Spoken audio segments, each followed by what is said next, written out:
It happened in the summer of 2022. I was 25, fresh out of a brutal breakup, and needed a reset. I decided to go camping solo, just me, the woods, and silence. I chose an isolated spot in Washington's Olympic National Forest, away from the usual trails. Remote, quiet, perfect. I arrived late afternoon, pitched my tent near a small clearing, and lit a fire as the sun dipped behind the treetops. The first night was peaceful, the kind of silence that lets your mind wander but still feels safe. I had a journal, a flashlight, and a flask. I wrote for hours, listened to owls, and drifted off. The second night was different. It began around 2:00 a.m. I woke up suddenly. No dream, no noise, just woke. My heart was racing. I reached for my flashlight but froze. That's when I heard it, breathing, right outside my tent. Not animal breathing, not a bear or deer. It was human, controlled, heavy, like someone trying to breathe quietly but forgetting how silent the forest is. At first, I thought it was my imagination. But the sound continued. Inhale, exhale, just inches from the tent fabric.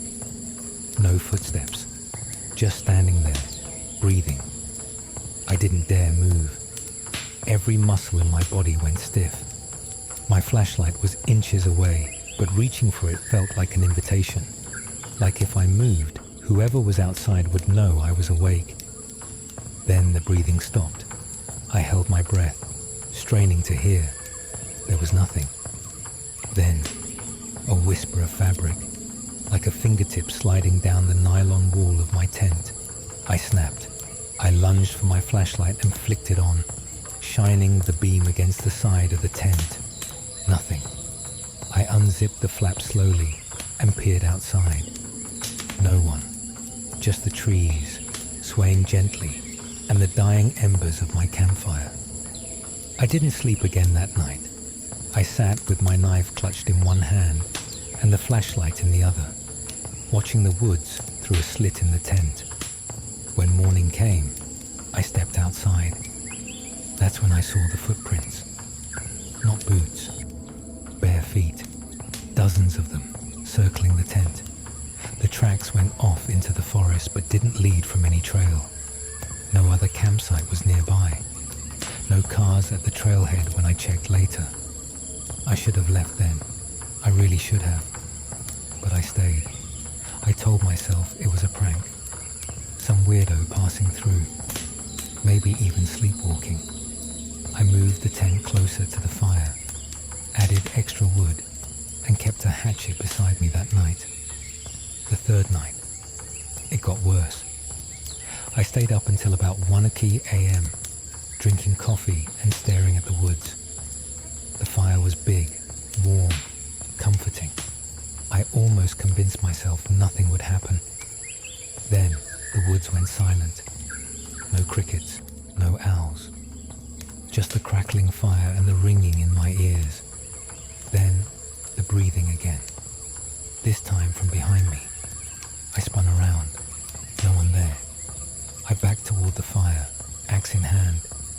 The breathing grew louder, circling me, though I couldn't see anything. Like someone was just out of view, always staying behind my back. Then a whisper, so soft I almost thought I imagined it. Don't turn around. I dropped the axe and bolted. I left the tent, the supplies, everything. I ran through the dark, crashing through brush, branches tearing at my arms. I didn't stop until I hit the gravel road near the trailhead. When I finally got to my car, I locked the doors and sat there shaking until sunrise. I filed a report with the ranger station. They checked the site, found my tent slashed, 3 long vertical cuts down one side. No animal signs, no tracks, just those same bare footprints. The ranger said something strange though. He looked at the prints and mumbled, "Second time this month someone's run from that spot." close it off. I asked, "You ever catch who's doing it?" He shook his head. "No, but whoever or whatever that it is never leaves the